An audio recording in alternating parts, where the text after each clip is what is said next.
ኢትዮጵያዊነት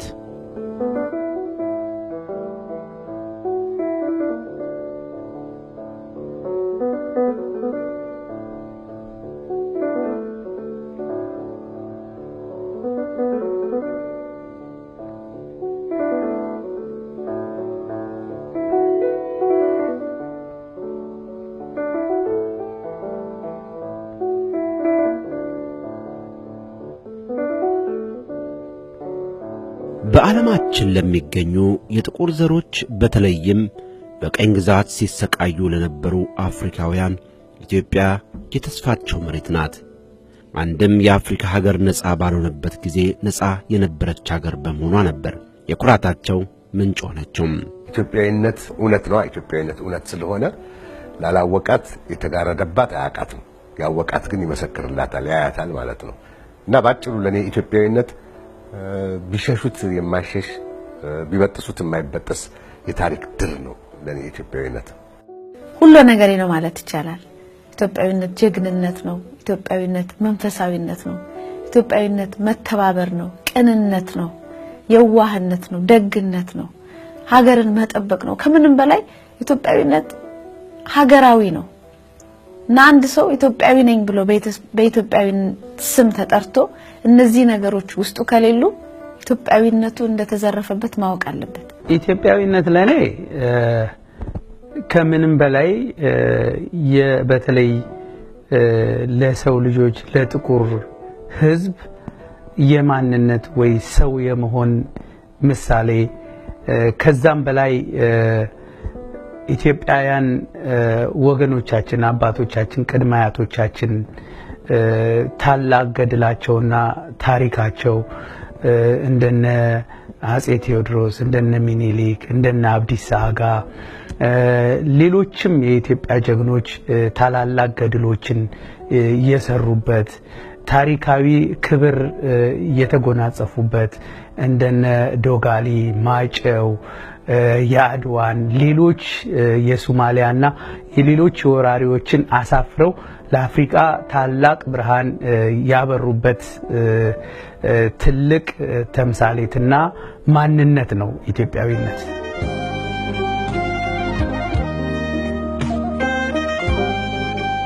በዚህ ምክንያት አረንጓዴ ቢጫ ቀዩ ሰንደቃችን የጥቁር ሕዝብ የነጻነት አርማ ሆኖ የተመረጠው ዛሬ ከ30 አፍሪካ ሀገሮች በላይ በባንዲራቸው ላይ አረንጓዴ ቢጫ ቀይ አለበት። የቀለማቱን አቀማመጥ በመለወጥ ወይንም ተጨማሪ ምልክት በማድረግ ለየት ይበሉ እንጂ የኛ ባንዲራ በአብዛኛው የአፍሪካ ሀገሮች ባንዲራዎች ውስጥ ይገኛል። የኛ ሰንደቅ ዓላማ ለሌሎች አፍሪካውያን በትግል አኳያ ያለው አንደምታ ቀላል አይደለም። ይሄው ምንድነው? ከመነሻው ነው የሚጀምረው። ማንም ህዝብ ቢሆን ስረ መሰረትና መነሻ ያለውን ነገር የመያዝ ፍላጎት አለው። መነሻውን ማለት የኢትዮጵያ ሰንደቅ ዓላማ የነጻነት አርማ ሆኖ በአፍሪካ አህጉር ውስጥ በቅኝ ግዛት ያልተገዛች ሀገር ኢትዮጵያ ነች። ይሄ ታሪካዊ ሀቅ ነው።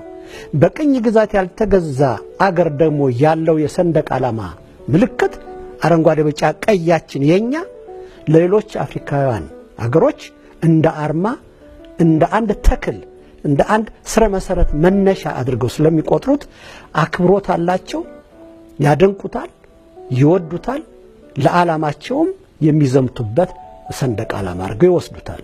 አረንጓዴ ቢጫ ቀዩ ባንዲራችን ኢትዮጵያ ውስጥ ያለውን ኢትዮጵያዊ ሁሉ የሚወክል የሚይዝ ባህሏንም እምነቷንም ሁሉ ነገሯን የኢትዮጵያን ማንነት የሀገር ድንበሯን ኢትዮጵያ ውስጥ የሚኖረውን ማህበረሰብ ጠቅልሎ የያዘ ሀገር ማለት ነው።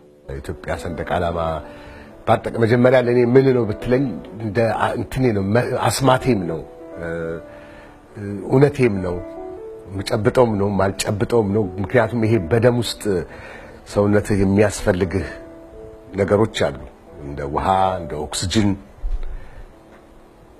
ሲቆሙ እንደምትቆመው ማለት ነው። ለኔ የኢትዮጵያ ሰንደቅ ዓላማ በዛ አይነት ነው የምመለከተው። ባንዲራችን ሁሉም አፍሪካ የሚኮራበት ነው። ባንዲራችን በየትም ሀገር እኛም የትም ቦታ ይዘነው ስንሄድ አብሮን ሲዞር የተከበረ ባንዲራ ነው። ኢትዮጵያ ሰንደቅ ዓላማ ህይወት የተከፈለለት ነው።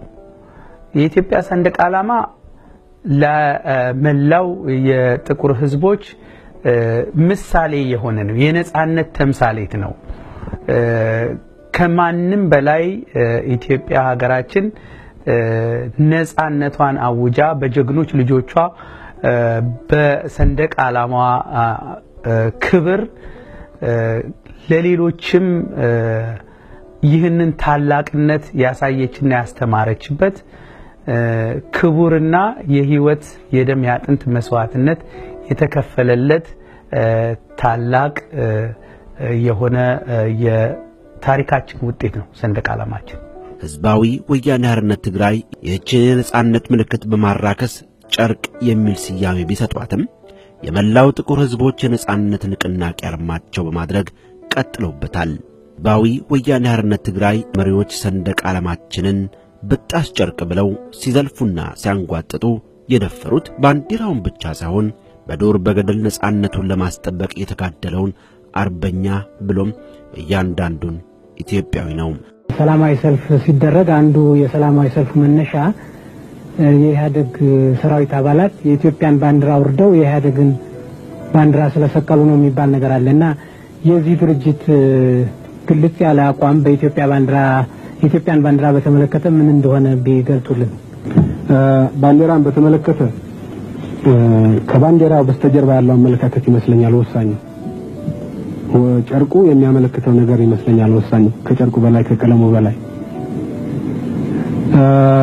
አንዳንዶቹ ምናልባት በደርግ ጊዜ 3000 ዓመታት የቆየ ባንዲራ እያሉ ሁሉ ያልሆነ ተረት ሲናገሩ ምናልባት ሰምታችሁም ይሆናል። ምናልባት ያንን ዜና ማሰራጨታችሁ ሊሆን ይችላል። ይሄ ባንዲራ መቼ ፈጠረ ወይም እንደመጣ ምናልባት በታሪክ ጸሐፊነት ስም በምናምን ስም ሲደረግ የነበረው ከአዝማሪነት ያላነሰ ስራ ሲያበቃ ሁሉም የየራሱን አመለካከት በነጻ ማቅረብ ሲጀምር ይበልጥ ግልጽ ሆኖ ሊመጣ ይችላል። ቃላቱን ሁላችንም ሰምተነዋል። ባንዲራ ጨርቅ አልደነገጥኩም። ምክንያቱም ጨርቅ አስተሳሰብ ያለው ስርዓት አራማጆች እንደዛ ቢናገሩ አልደነቀኝም። ሌሎች ኢትዮጵያውያኖች ማለት በመወለድ ከብትም ይወለድበታል በትም ይጣልበታል። ሀገሪቷ ግን ለማጥፋት የተነሳ አንድ ቡድን ስልጣን በያዘ በማግስቱ ሰንደቅ ዓላማን ያህል ነገር ባንዲራ ጨርቅ ነው ሲል ከሌላው ነው ብሰማው የሚደንቀኝ ከነሱ አንድ። ምክንያቱም የተለየ ዕውቀት ኖሮኝ ሳይሆን ከልጅነት እስከ ዕውቀት ያሳደገኝ የፖለቲካ ድርጅት የኢህአፓ አባል ስለሆንኩኝ ከተራቂም በቀል ባሻገር እዛው በተግባር ኢህአፓንም ያህል ህብረ ብሔራዊ ድርጅት ትግራይ ለትግሬ ብቻ ብለው ውጡ ያሉና የወጉ ድርጅት ነው። ኢትዮጵያዊነትን ነው የወጋው። ያው እንደምታውቀው ወያኔና ኢትዮጵያዊነት ዘይትና በሆነ በረቀቀ ዘዴ ዘይትና ውሃ እንኳን ተደባልቀው ሆድ ውስጥ ይገባሉ። ግን በዓላማ ትናንትም ዛሬም ወደፊትም የማይገናኙ ስለሆነ ይሄ እንደሚሆን ይሄ እንደሚመጣ አስቀድሞ የተነገሩ ነገሮች ስለሆኑ ስልጣን በያዙ በማግስቱ ባንዲራ ጨርቅ ነው ብሎ የተናገረው የጉዟቸውን የገባቸውን መጨረሻ ስላሳየኝ አረጋገጥኩበት እንጂ አልተደነቅኩበትም። ባንዲራ ጨርቅ ነው ሲሉ አንደኛ የኢትዮጵያን ሕዝብን እንደ መካድ ነው። ሁለተኛ ደግሞ በኢትዮጵያውያኖች ውስጥ ያለ ኢትዮጵያዊነት እነዚህና በኢትዮጵያዊነት ስር ውስጥ ያሉ እነዛ ብዙ እንቁ ነገሮች በዚህ አጋጣሚ እንዲጠፉ የተደረገ ጅማሮ እንደሆነ የተሰማኝ። ይሄ ሰው የኢትዮጵያ ጠላት እንደሆነና ኢትዮጵያውያንን ከነባህላቸው ከነባንዲራቸው ሊያጠፋ የመጣ አንድ ኃይል እንደሆነ ነው የተረዳሁት። ሰንደቅ ዓላማችን ጨርቅ ነው ያሉት ምናልባት አንፈርድባቸውም። እኚህ ሰው አመጣጣቸውን ታሪካዊ ማንነታቸውን ቅድመ ወላጅና ቅድመ አያቶቻቸውን ወደ ኋላ ስንመረምር በኢትዮጵያ አንድነትና በኢትዮጵያ ሰንደቅ ዓላማም ሆነ በዛች ሀገር የነጻነት ተሳትፎ ላይ ቤተሰቦቻቸው ምን አይነት ሚና ነበራቸው የሚለውን ወደ ኋላ መመልከት እንችላለን። አባታቸውም ሆነ አያታቸው በባንዳነት የገዛ ሀገራቸውን ሲወጉ የኖሩ እንደነበሩ ታሪክ ያሳያል። ከእንደነዚህ አይነትና ሀገርን ባንዳ ሆኖ ታሪክን ለማጥፋት ከጠላት ጋራ ወግኖ ከቆመ ኃይል ጋራ ከወጣ ቤተሰብ ይሄ ነገር ቢባል ሊያስገርም አይችልም። የቤተሰቦቻቸው የወላጆቻቸው ሽንፈትና ያ ከባንዳ ጎን ተሰልፈው ያሳለፉት ውርደት እሳቸውም ጋራ ታሪኩ አብሮ ስለተወራረሰ ይህ ነገር እሳቸው ላይ ተጽዕኖ እንደፈጠረባቸውና ያ ባንዲራ ደግሞ ሁሉ ጊዜ የሚያማቸው የሚቆረቁራቸው ሆኖ ስለሚታያቸው ነው ከባንዲራነቱ ለማውረድ የሞከሩት።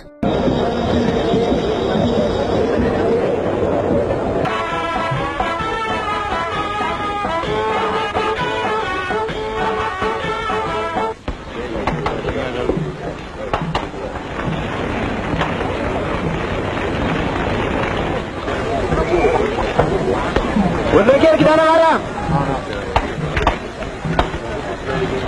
ተራራቴ ወለጌር አጥናቸው ባይዶ አብርሃ ተሰማ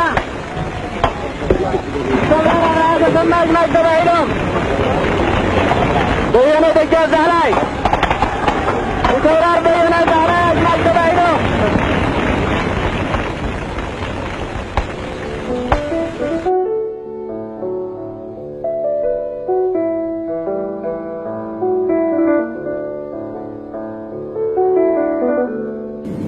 ጨርቁ የሚያመለክተው ነገር ይመስለኛል ወሳኝ ከጨርቁ በላይ ከቀለሙ በላይ ባንዲራው ጨርቅ እየተባለ ሲነገር በሰማሁ ጊዜ በቅድሚያ በአገራችን አባባል እንኳን አንዳንድ አባባል አለ። ሰው ባንደበቱ ይገመታል ነው የሚባለው። በምትናገረው ትገመታለህ። በምትጠቀመው የቃላት አጠቃቀምና የሐሳብ አሰነዛዘር ረገድ ግምት ውስጥ ገባለህ። ማንነትህ የሚንጸባረቀው ካንደበትህ በሚወጣው ነው። የኢትዮጵያ ሰንደቅ ዓላማን የሚያክል ታሪክ ያለው የአገር አርማ፣ የአፍሪካ አንድነት አርማ፣ የነጻነት አርማ ብለን የምንመካበት እኛ ብቻ ሳንሆን ዓለም የሚመሰክረውን ሰንደቅ ዓላማ ጨርቅ ብሎ ሲናገር አንድ አገር እየመራው ነው ብሎ የሚያስብ ሰው በእኔ ግምት እጅግ ዝቅተኛ አስተሳሰብና ስለ ህዝብ፣ ስለ ሀገር ታሪክ፣ ስለ ሰንደቅ ዓላማ፣ ስለፈሰሰው የነጻነት ደም፣ ስለተከሰከሰው የነጻነት አጥንት የጀግኖች አባቶቻችን ታሪክና የጀግኖች አባቶቻችን መስዋዕትነት ደንታ የማይሰጠው መሆኑን ያንጸባረቀው ብዬ ወስጄዋለሁ። በጣምም አዝኛለሁ። ህዝባዊ ወያነ ሓርነት ትግራይ ባንዲራችንን ጨርቅ ማለታቸውን እግር እሳት የሆነባቸው ኢትዮጵያውያን አደባባይ በመውጣት ተቃውሟቸውን አሰምተዋል። እነዚህ የሐሰት ታሪክ ባለቤቶች ያነገቡትን ቅሌት አጋልጠዋል። አንገቱን ደፍቶ አቀርቅሮና በመንፈስ ተዳክሞ የነበረውን ኢትዮጵያዊ አነቃቅቷል።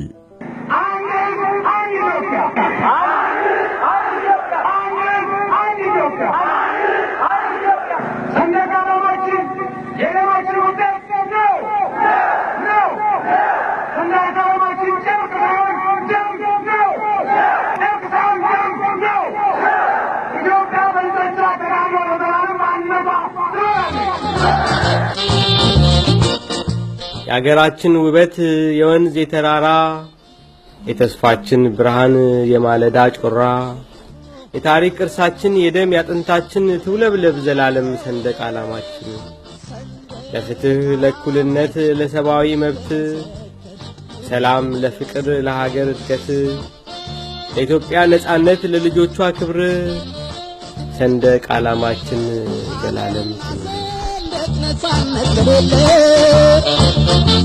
የሰርገው ማረፊያ ወልደው መክበድ የለ ሰንደቅ ነች ሃይማኖት ዓላማ ነች እምነት አርማ የለይ ዜጋ የለውም ነጻነት አናሳፍርሽም ታሪክ ይወቅሰናል ዜጎችሽ ዋርድያ ዘቦነን ቆመን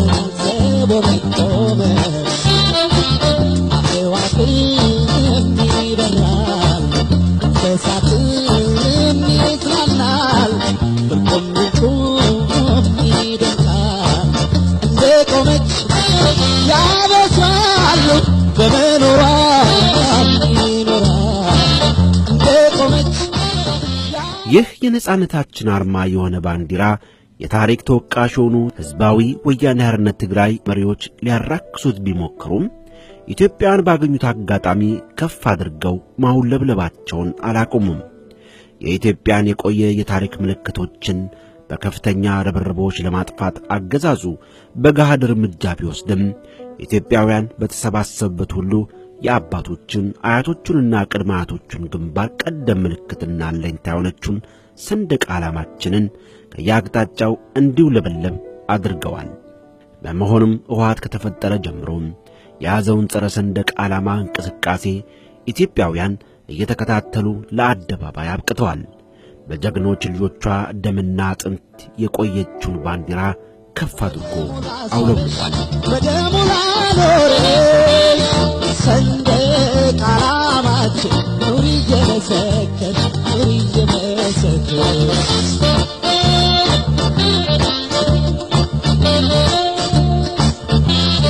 ሀገርና ሰንደቅ ነፃነት በሌለ የሰርቶ ማረፊያ ወልዶ መቅበር የለ ሰንደቅ ነች ሃይማኖት ዓላማ ነች እምነት አርማ የለይ ዜጋ የለውም ነፃነት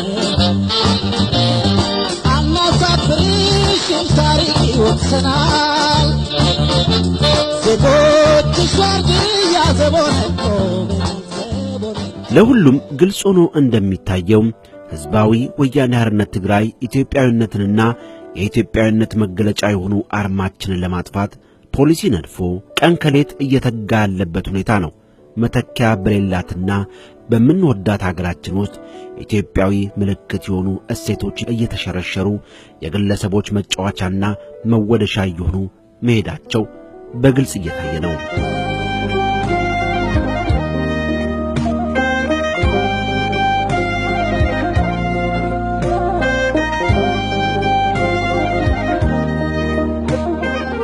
በቅርቡ ባለው በዚህ በ25 ዓመት ባለው ትውልድ ውስጥ እንደምንመለከተው ኢትዮጵያውያን ፍጹም ታሪካቸውን በተሳሳተ መልኩ እንዲወርሱ ማድረግ የኢትዮጵያን ታላላቅ ታሪኮች በመሸፈንና ጊዜያዊ የሆኑትን የጥቂት የግል ዓላማ ይዘው የተነሱ ኃይሎችን ታሪክ አጉልቶ ለማሳየት የሚሞከርባቸው ሁኔታዎች የኢትዮጵያ ታላላቅ ገድልና ለዓለም ትልቅ ምሳሌ የነበሩ ሂደቶችንና ታሪካዊ ክስተቶችን ለማጥፋት ከታሪካዊ መዛግብት ጀምሮ እስከ የታሪክ ዲፓርትመንቶችን ጨምሮ የማጥፋት እና የማዳከም ስራዎች በከፍተኛ ሁኔታ መሰራቱ በተለይ ወጣቱ ደግሞ ሀገር የሚለውን ነገር ከአእምሮ ውስጥ እንዲያወጣ በተለያየ ተጽዕኖና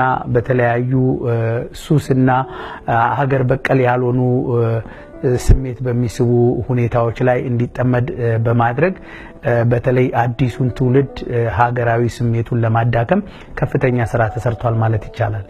ጠፋ ስትለው ጠፋ ይመስላል፣ ተበጠሰ ስትለው የተበጠሰ ይመስላል አይፈለጉት እንደዛ ይተረጉሙታል። አጠፋ ነው አደበዘዝ ነው። ነገር ግን ለኔ ባጠፋት ሊጨልም ሊነጋጋ ሲል ይጨልማል የሚሉት ብሂላል አይደለ? እንደዚህ መከራና ስቃይ በበዛበት ሰዓት የጠፋ የደበዘዘ የተበጠሰ ይመስል ኢትዮጵያዊነት ለኔ ነገ ቦግ የሚል ነገር መሆኑን 100% ስለማረጋግጥ በዘልዛው መንፈስ ነው መጋዘው። ግን ዝም ብሎ ቃል አይደለም። ኢትዮጵያዊነት ተግባር ነው። ተግባር የሚገልጸው ነው። የህብረተሰብ ማህበራዊ መስተጋብር ውጤት ነው። የደም ውጤት ነው። ሁሉም ኢትዮጵያዊ ዛሬ ደሙ እንዳልፈሰሰለት አድዋን ታሪክ የኔ አይደለም የሚሉ አካል የተፈጠነበት እድሜ ለወያኔ ባልልም እና ግን ኢትዮጵያዊነትን ለማጥፋት ከፈሰሰው ጉልበት ንዋይ ዕውቀት አንጻር ስናየው አሸንፈናል፣ ወተናል ነው የምንለው፣ ቦግ ብለናል ነው የምንለው። ግን በተግባር ደግሞ ስታየው ዓለም ሙሉ የተረባረበበት ነገር ስለሆነ ብዙ ነገሮች ደክመዋል።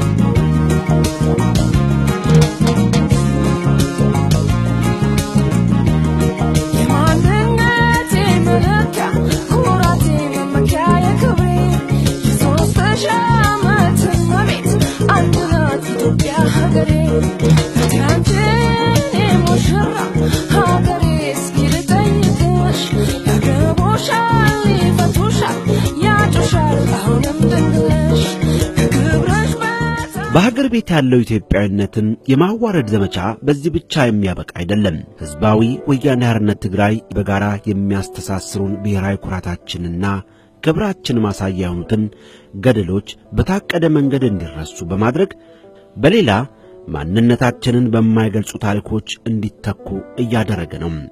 እውነተኛ ታሪክ እየተፋቀ አዲስ ታሪክ እየተፈጠረ ነው።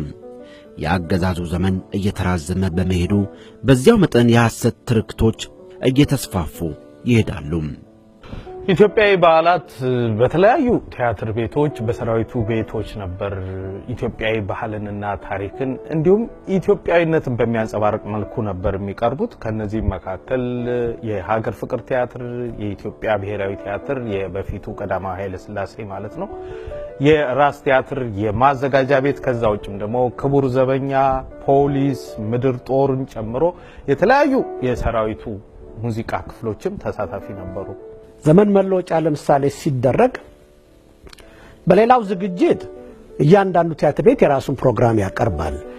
ነገር ግን ለምሳሌ የፖሊስ ሰራዊት ኦርኬስትራ፣ የክቡር ዘበኛ ኦርኬስትራ፣ የምድር ጦር ኦርኬስትራ በዓላት በፈለጉበት ሰዓት ትርኢት ለማቅረብ አዳራሽ ስለማይኖራቸው አንዴ ወይ ብሔራዊ ቲያትር ወይ መዘጋጃ ቤት ወይ ሀገር ፍቅር ቲያትር በዛ አካባቢ እየተገኙ አልፎ አልፎም ትርኢት ያቀርቡ ነበር።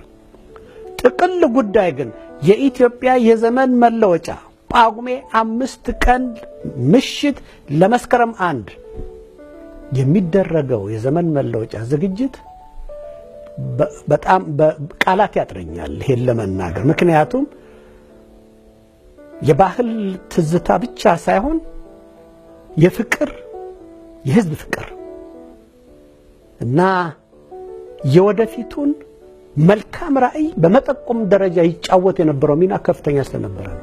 በጣም የሚገርመው ነገር ህዝቡ በቀጥታ ስርጭት ነበር በሬዲዮም በቴሌቪዥንም ዝግጅቶችን የሚከታተለው። ከዛ ውጭም ደግሞ በአዳራሽ ተገኝቶ አዲስ አበባና አካባቢው የሚገኝ ህዝብ በኢትዮጵያዊ ጨዋነትና ልዩ ፍቅር ባለው መንገድ ነበር ዝግጅቱን የሚከታተለው። በጣም የሚገርመው ነገር ኢትዮጵያዊ ስሜት ያላቸው መሪዎችም ስለነበሩ በወቅቱ ቀዳማዊ ኃይለ ሥላሴ የሚሆኑ ፕሬዝዳንት መንግስቱ በቀጥታ ኢትዮጵያን በመወከል በየአዳራሾቹ እየተገኙ እንኳን ለአዲስ ዓመት አደረሳችሁ እንደገና ጎን ለጎን ዝግጅቶቹን በቀጥታ እዛው አዳራሽ ውስጥ በተዘጋጀላቸው ቦታ እየታደሙ ይከታተሉ ነበር። ይሄም የኢትዮጵያዊ መሪነታቸውን በሚያንጸባርቅ መልኩ ስለ ኢትዮጵያ ይመለከተናል ብለው የኢትዮጵያ አዲስ ዓመት ሲከበር በቦታው በመገኘት ከህዝባቸው ጋር ዝግጅቶችን ይከታተሉ ነበር።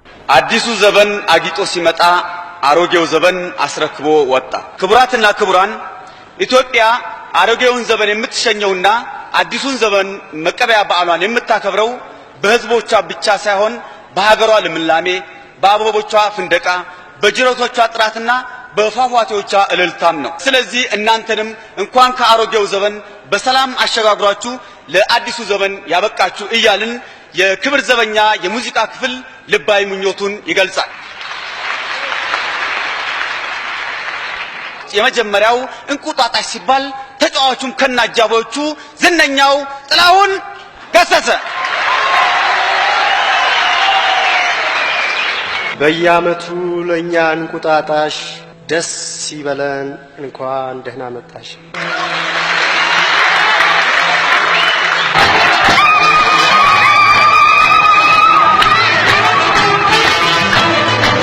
በየዓመቱ ለኛ እንቁጣጣሽ ደስ ይበለን እንኳን ደህና መጣሽ።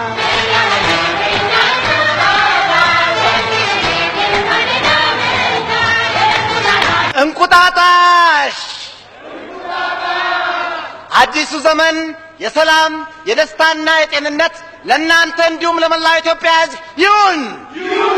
ይህ ያዳመጣችሁት የምድር ጦር ሰራዊት የደስታ መግለጫ ቃላቶች ናቸው። የጦር ሰራዊቱ የደስታ ፏፏቴ የሙዚቃ ጓድ እንኳን ከዘመነ ሉቃስ ወደ ዘመነ ዮሐንስ በሰላም አሸጋግራችሁ እያለ ኦርኬስትራው በሳክስፎን ጊታርና ከበሮ፣ የአክተሮቻችን እስክስታ እዚያው ላይ ተጨምሮ፣ የዘፋኞቻችን ወርቃማ ድምጽ ባናቱ ላይ ተደምሮ አጋፋሪው በሞቴ ስል ጨምር በሉኝ እንዳትፈሩ እንኳን ለ1964 ዓመተ ምህረት ከዘመነ ሉቃስ ወደ ዘመነ ዮሐንስ በሰላም አሸጋግራችሁ እያለ የፖሊስ ሰራዊት የቲያትርና የሙዚቃ ክፍል መጪው ዘመን የደስታ የሰላም እንዲሁም የሥራ ጊዜ እንዲሆንላችሁ መልካም ምኞቱን ይገልጻል።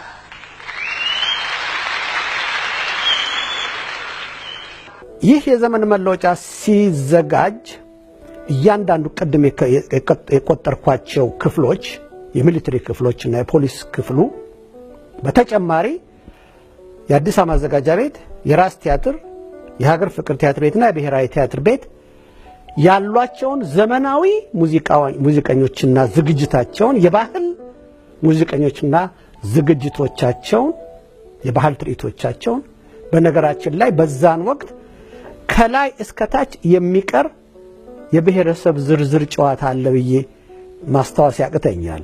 ምናልባት በአንድ ወቅት ላይ ቀርብ በሌላ ወቅት ሊቀርብ ይችላል ወይም በፕሮግራም ጥበት ተቀንሶ በሚቀጥለው ጊዜ ሊቀርብ ይችል እንደሆነ ነው እንጂ የጠቅላላ የብሔረሰብ ጨዋታዎችን ያቀፈ ባህል ጨዋታ ነው።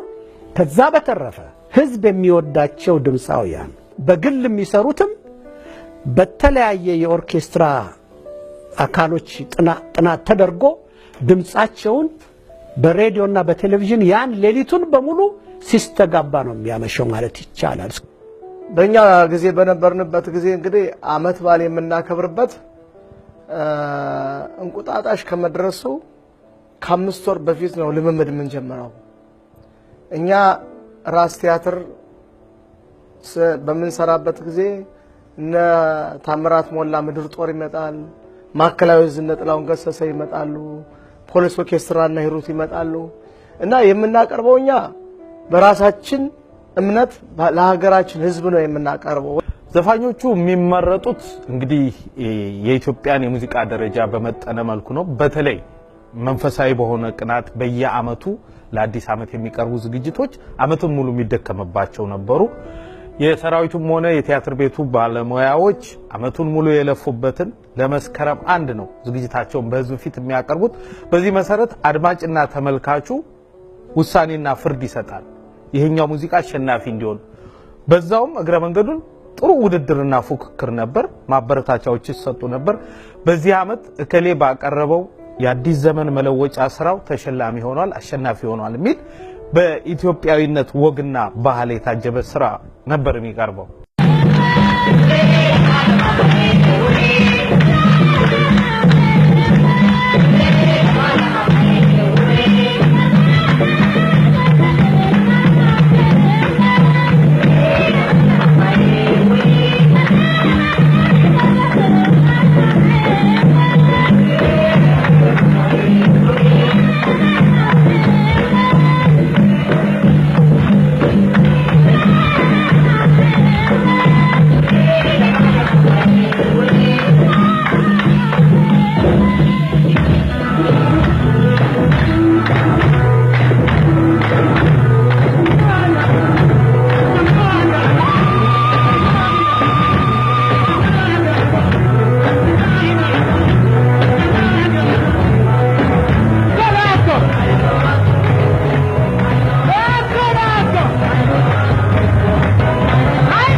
የአድዋ በዓል ሲከበር ወይንም ደግሞ የሀገራችን የጀግኖች በዓል በሚከበርበት ጊዜ ራሳችን አርቲስቶች ከስሜት ተነስተን ነው ሁላችንም የምናከብረው።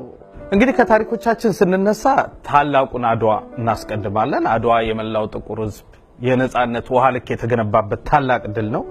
አድዋ ከዚህ በፊት በነበሩ ጊዜያት ይከበር የነበረው በጣም ኢትዮጵያዊነት ስሜትን ያሸናፊነትን እንዲሁም የነጻነት ዋጋን በሚገልጹ መልኩ ነበር።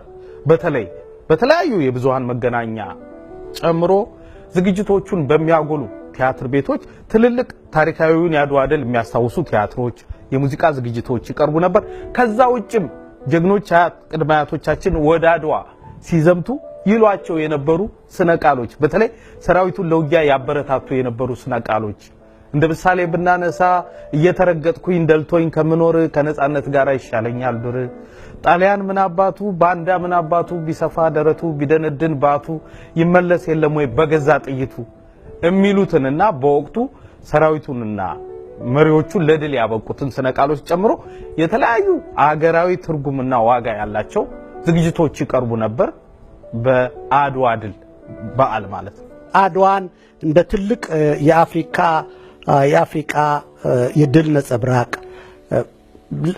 እንደው በአፍሪካ ብቻ ሳይሆን ለመላው ጥቁር የዓለም ጥቁር ህዝቦች ከፍተኛ የአርአያነት ኩራት እዚህም አሜሪካን ሀገር የአድዋን በዓል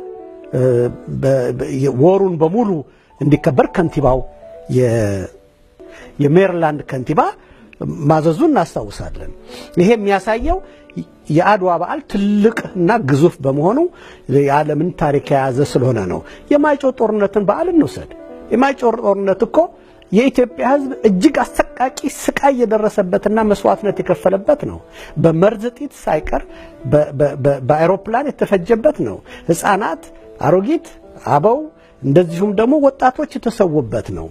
በዛን ወቅት ነው ንጉሱ ለዓለም መንግስታት አቤት ለማለት ያው በመናቀው ታሪክ አቤቱታ ለተባበሩት መንግስታት ድርጅት ያቀረቡት የማይጨው ጦርነት ከባድ የኢትዮጵያ ህዝብ ላይ የደረሰ እጅግ አሰቃቂና በመርዝ ጢስ የተፈጀበት ታሪክ ነው። ይሄ ይከበር ነበር በመታሰቢያ ደረጃ ጀግኖች በተገኙበት ደረጃ እየተፎከረ እየተሸለለ ያለፉት አባቶቻችን የከፈሉትን መስዋዕትነት በክብር ይታወስ ነበር። ኢትዮጵያ ውስጥ እኮ ምንም ጥርጥር በሌለ ሁኔታ ያለፍንበት ነው።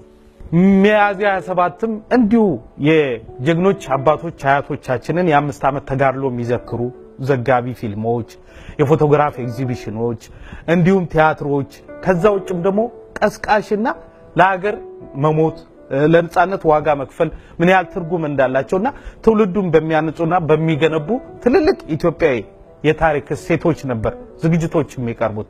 በዚህ መሰረት ለዛ ጦርነትና ድል ዋጋ የከፈሉ የነዛ አያት ቅድማያት የልጅ ልጆች በህይወት ያሉ እንዲሁም የተረፉ አርበኞች በበዓሉ ላይ በክብር እንግድነት ይገኛሉ።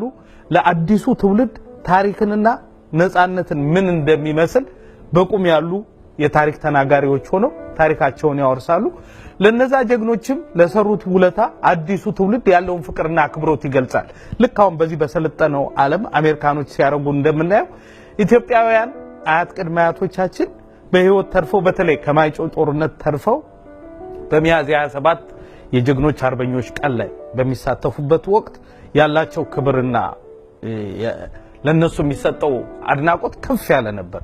ያም በትውልድ ውስጥ የሚፈጥረው አዲስ ኃይልና ጉልበት ይኖራል። እኔም ነገ ለሀገሬ እንዲህ በሰራ እንዲህ በሞት የሚል አይነት ስሜት በሚፈጥር መልኩ ኢትዮጵያዊ በሆነ መልኩ ነበር ያድዋም የሚያዝያ 27ም የድላችን ታሪክ ይከበር ነበር።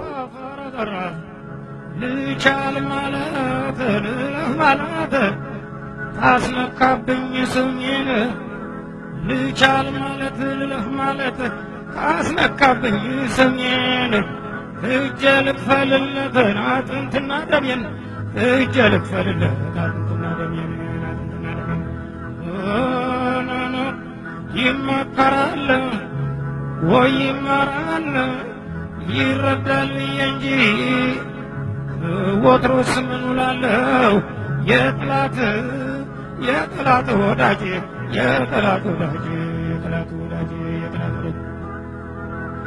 ጠላትና ድብኝ አትሸበር ሆዴ ጠላትና ድብኝ አትሸበር ሆዴ ክፉን ይመልሳል የአባት ጎራዴ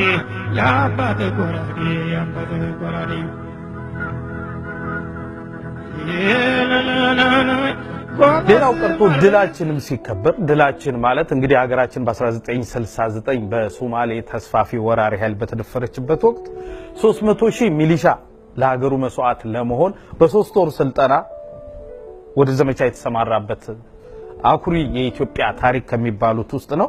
የድላችንም በዓላት ሲከበሩ በተለይ ኢትዮጵያ ከውጭ ወራሪዎች ጋር የነበራትን ተጋድሎ ያስቀጠለ ታሪክ ነው። እንግዲህ ካድዋ ከማይጨው ቀጥሎ የመጣ በውጭ ተስፋፊ ኃይል ላይ የበላይነትን የተቀዳጀንበት ትልቅ ድል ነበር። ይህም በወታደራዊ ሰልፎች፣ በተለያዩ የማርሽ ባንድ ሙዚቃዎች እንዲሁም የኪነ ጥበብ ዝግጅቶች በድምቀት ይከበር ነበር። የኢትዮጵያ አኩሪ የድል በዓል በመሆኑ ድላችን የ1969 ኢትዮጵያ ሶማሊያን ድል ያደረገችበት ምኞቴ በዮዴ ከራሴ በፊት ለኢትዮጵያ እናቴ ይነው ምኞቴ በዮቴ ከራሴ በፊት ለኢትዮጵያ እናቴ ረጅሙን ጉዞ እንቱን አውቄ ተነድቻለሁ ስቄን አጥብቄ መብት ነፃነት እስኪሆን አቻ ተነድቻለሁ ለድል ዘመቻ ልሙት ልሰዋ ደስ ወድቄ ለአገሬ እኔ ወድቄ ይነው ምኞቴ በዮቴ ከራሴ በፊት ለኢትዮጵያ እናቴ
በእነዚህ በዓላት የኢትዮጵያን ታላቅነት የጀግኖች አርበኞቿን ተጋድሎ የሚያንጸባርቁ በተለይ ፉከራና ሽለላን ጨምሮ እንዴት ለነጻነት እንደበቃን ምን ያህል ዋጋ እንደተከፈለ ትውልዱን በሚያስተምርና የነጻነትን ዋጋ እንዲያቅ በሚያደርግ መልኩ የሚዘክሩ የተለያዩ ሙዚቃዎች፣ ፉከራና ሽለላዎች ኢትዮጵያዊ ድሉን በጉልህ የሚያሳዩ ዝግጅቶች ይቀርቡ ነበር። ተሻገረ ቢሉት ቀይ ባህርን ጠላት አሉላ ተቆጣ ነደደ እንደ እሳት ጫን አለ ፈረሴን ወልወል ጎራዴን አውርድ ከግድግዳ ጦርና ጋሻዬን ማንም አይራቃትም ውዲቱን አገሬ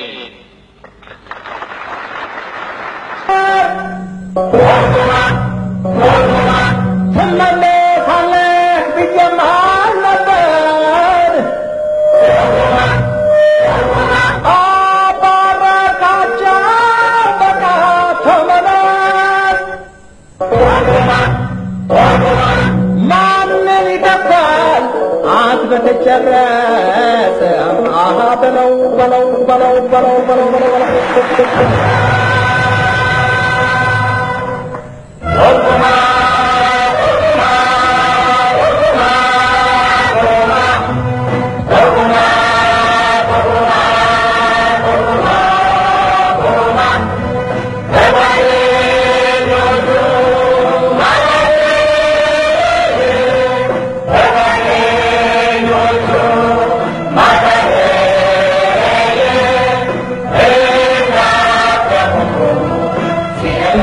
አሁን ደግሞ የሚከበሩት በዓላት ምናልባት ኢትዮጵያን ወይም ኢትዮጵያዊነትን የሚወክሉ ናቸው ብሎ መቀበል ይከብዳል። ምክንያቱም በወንድማማች መካከል የተደረገ ጦርነት ነው። ይህ ጦርነት ፓርቲዎችን ሊያስደስት ይችላል፣ መላው ኢትዮጵያውያንን ይወክላል ወይ? ጥያቄው ነው የሚቀጥለው። ምክንያቱም በወንድማማቾች ሞት የሚኮራ ጤነኛ የሆነ አእምሮ ያለው ሰው ያን የሚያስብ አይመስለኝም።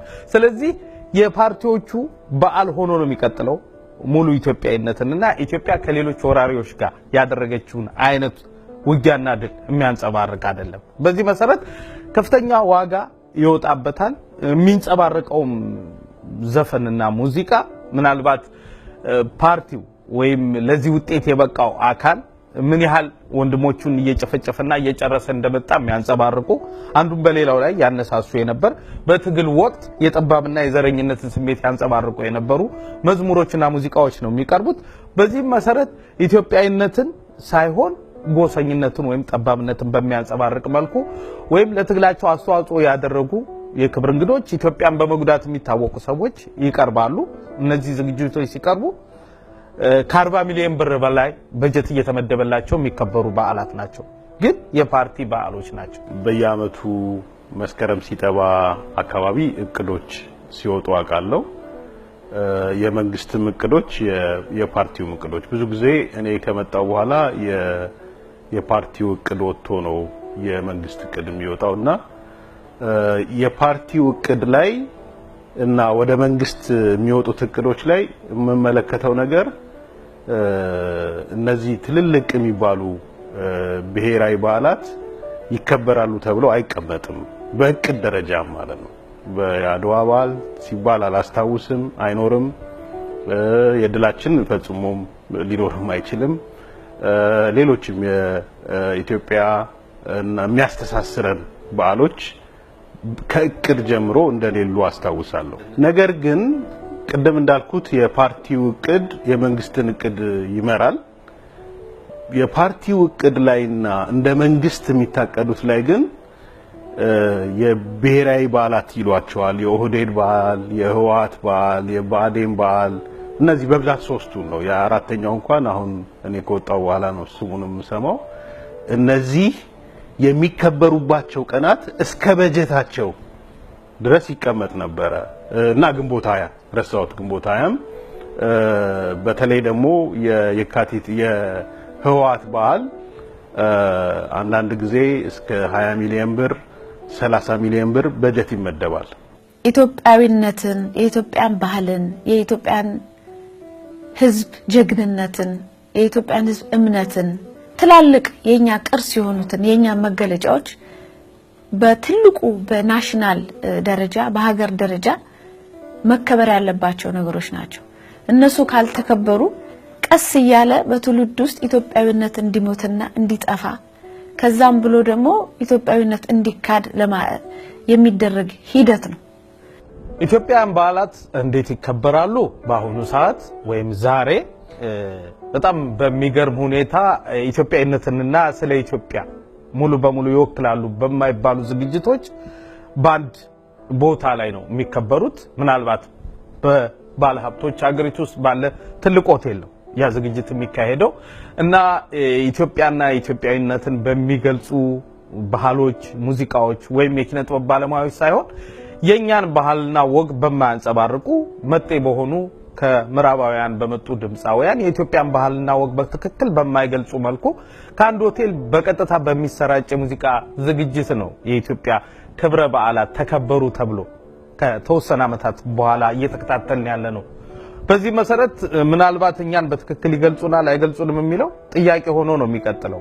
ምክንያቱም ገና አዲስ ዓመት ከመምጣቱ በፊት ከጳጉሜ 5 ጀምሮ በኢትዮጵያ የመገናኛ ብዙሃን እንዲሁም በተለያዩ ቲያትር ቤቶችና ቦታዎች ዝግጅቱ መድረሱን በጉጉት እንድንጠብቅ የሚያደርጉ የራሳችን የሆኑ የባህል እንዲሁም ታሪካችንን የሚያስታውሱ የተለያዩ ሙዚቃዎች ይቀርቡ ነበር።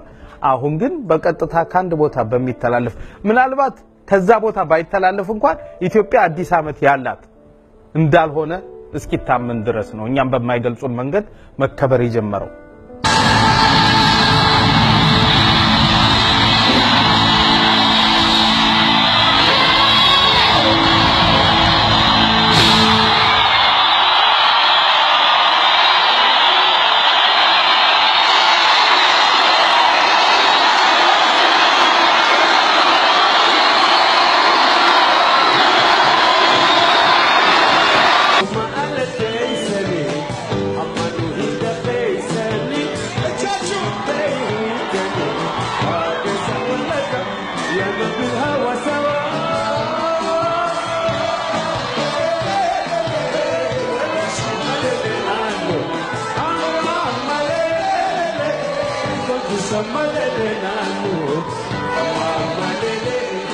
አሁን ያለው የህወሓት ስርዓት እነዚህን ትላልቅ የኢትዮጵያን መገለጫ የሆኑ ባህላትን ባለማክበር ወይም በጣም ትናንሽ ነገር አድርጎ የህወሓት ባህልን ወይም ሌሎች ያንድ አካባቢ ነገሮችን በናሽናል ደረጃ በሀገራዊ ደረጃ ማክበር ማለት አንደኛ እቺን ትልቅ ሀገር ወደ ትንሽ ጎሳ ማጥበብ ነው። ሁለተኛ ደግሞ ማህበረሰቡ በኢትዮጵያዊነት በእንደዚህ ነገሮች አንድ በሚያደርገው ነገር ላይ እንዳይስማማና አንድ እንዳይሆን ያንን ለመስበር የተደረገ ነው ብዬ ነው ማስበው። እነዛን ትልልቅ ሀገራዊ በዓሎች ተትቶ እነዚህ በዓላት ላይ ሲተኮር ኢትዮጵያዊ መንፈስ የላቸው። ህዋትም ስለ ህዋት ነው የሚተርከው፣ ባዴንም ስለ ባዴን ነው የሚተርከው። እሱ ብቻ ሳይሆን ትልቁ የባሎቹ ሌላ ዓላማ ገንዘብ ማሰባሰብ ነው። አሁን ብዙ ሰው ሲያስብ በገቢ ደረጃ 20 ሚሊዮን 30 ሚሊዮን ወጣ ብሎ ነው የሚያስበው ወጪውን። በእቅድ ደረጃ 20 ሚሊዮን ብር የሚወጣ ከሆነ ግን ለህዋት 60 ሚሊዮን ብር ገቢ ይደረጋል። እቅዱ ብዛው ነው፣ ወጪና ገቢ ነው። ስለዚህ ኢትዮጵያዊ መንፈስ ለማሳየት ወይም የህዝብን ትስስር ለማሳየት ሳይሆን በተቻለ መጠን የሰውን ገንዘብ በተገኘው አጋጣሚ የነጋዴውን የምኑን ገንዘብ ለመቦርቦር የታሰቡ በዓላቶች ናቸው። ህዝባዊ ወያኔ ሓርነት ትግራይ በአገራችን እየፈጸሙት ያለው ኢትዮጵያዊነትን የማጥፋት የተራዘመ ዕቅድ ሳያንሳቸው በውጭ አገራትም እየተፍጨረጨሩ ይገኛሉ። በተለይም በሰሜን አሜሪካና ሌሎች ምዕራብ ሀገራት በሚገኙ የእምነት ተቋማት፣ የማህበረሰብ ሬዲዮዎች፣ በየግዛቱ የሚገኙ የማህበረሰቡ ተቋማት ኮሚኒቲ ሴንተርስ ለመከፋፈል ጥረት ያደርጋሉ። ከሁሉም አንገት የሚያስደፋው በኢትዮጵያውያን ገንዘብ የሚተዳደሩና ሁሉም ኢትዮጵያዊ በእኩልነት ማገልገል የሚገባቸው ኤምባሲዎች ህዝቡን የሚከፋፍሉ ሥራዎች መስራት እንደ አንድ ተግባራቸው መውሰዳቸው ነው። ይሄን ኢትዮጵያዊ ተቋም ለመክፈል እንቅስቃሴ ሲጀምሩ ከተመክሮ ይሄ ሁሉ ነገር እንደሚመጣ ተዘጋጃለ። ምክንያቱም ኢትዮጵያውያን ተቋማቶችን በሙሉ በድርጅት ላይ ድርጅት፣ በሲኖዶስ ላይ ሲኖዶስ፣ በመጅሊስ ላይ መጅሊስ ዴ እያሉ እየጨመሩ የሄዱበት ሰሞን ነበር። ኢትዮጵያዊነትን ነው የሚያጠቁት። መቅደላና ድዋ ሌላ መጥቶ ነው ወይ ለኛ የተሰዋ? እኛ አልነበርንም ወይ ቀይ ባህር መተማ? ይህ አሳዝንም ወይ የታሪክ ሲደማ? በጥፋት ላይ ጥፋት፣ በስደት ላይ ስደት፣ በክፋት ላይ ክፋት፣ በሻጥር ላይ ሻጥር። እንዲህ ከሆነ ይሄ ከሆነ ታሪክ ይፍረደን፣ እውነት ይፍረደን።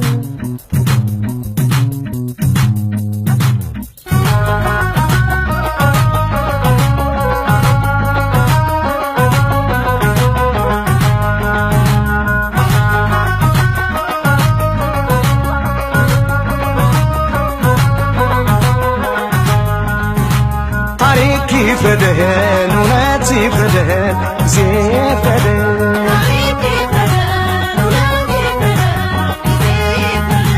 ታሪክ ይፍረደን፣ እውነት ይፍረደን፣ ጊዜ ይፍረደን።